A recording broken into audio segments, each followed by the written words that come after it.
Përzgjedhësi anglisë Gjermani Thomas Tuchel ka vlerësuar lart paraqitjen e Shqipërisë në dy përballjet e fundit, edhe pse Anglia fitoi të dyja ndeshjet me rezultatin 2-0.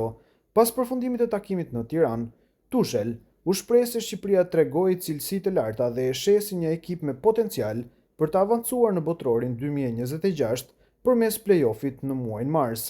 Nuk ishte e lehtë, nuk kemi pritur të jetë e lehtë, e dinim se do të ishte e vështirë, pasi luajtëm në një stadium të mbushur plot, me tifozë me plot emocione. Ne kemi luajtur lojë të mirë, kemi luajtur lojë të shkëlqyer, shënuam dhe ajo ishte e rëndësishme, më pas u bë shumë e lehtë. Jam krenar për suksesin në gjithë kampanjën. Të gjithë kanë punuar fort dhe jam shumë i kënaqur me arritjet. Të dyja ndeshjet me Shqipërinë kanë qenë të vështira. Shqipëria dhe Serbia ishin kundërshtarët kryesorë të grupit, por lojtarëve u takon merita. Skuadra ka përparuar shumë, por ka mundësi për të bërë edhe më shumë.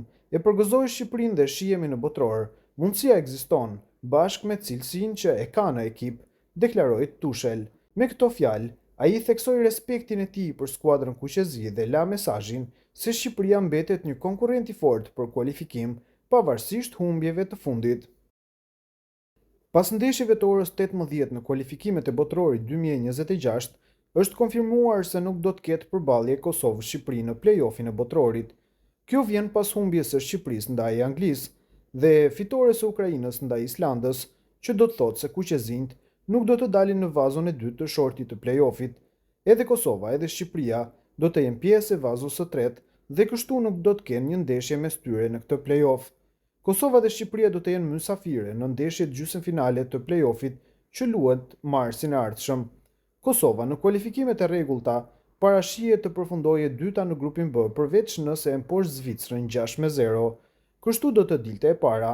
Ndeshja Kosovë-Zvicër luhet të martën, më 18 nëntor.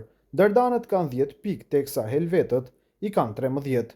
Ndërkohë te Shqipëria gjithçka ka përfunduar. Shqipëria mbylli këtë kampanjë kualifikuese si e dyta në grup, pas Anglisë, e cila mori 8 fitore nga 8 ndeshje. Kryeministri në detyrë i Republikës së Kosovës, Albin Kurti, ka bërë një postim të veçantë për Shqipërinë, duke përmendur suksesin e saj në këto kualifikime për botror. Ndër të tjerash, Kurti ka shkruar edhe për fitoren e madhe të kuqezinjve në Leskovec ndaj Serbisë. Ai shprehu dëshirën e tij që Kosova të takohet me Shqipërinë në turneun final të kampionatit botror që mbahet në SBA, Kanada dhe Meksik vitin e ardhshëm. Shqipëria, sikurse Kosova, e përmbyll fushatën e dyta, duke kaluar tutje në fazën tjetër. Nuk do të harrojmë asnjëherë fitoren ndaj Serbisë në Leskovec. Përkundër kalimit të pjesëmarrjes së tifozëve kuqezi dhe të flamurit kombëtar, e në mbrojtjet e tifozëve serb kundër Kosovës, pikërisht nga qyteza që ne e njohim më së shumti për burgun famkeq atje. Urojmë që me Shqipërinë të shihemi në botror, shumë fat në ndeshjet e ardhshme, shkruan ndër të tjera Albin Kurti në Facebook.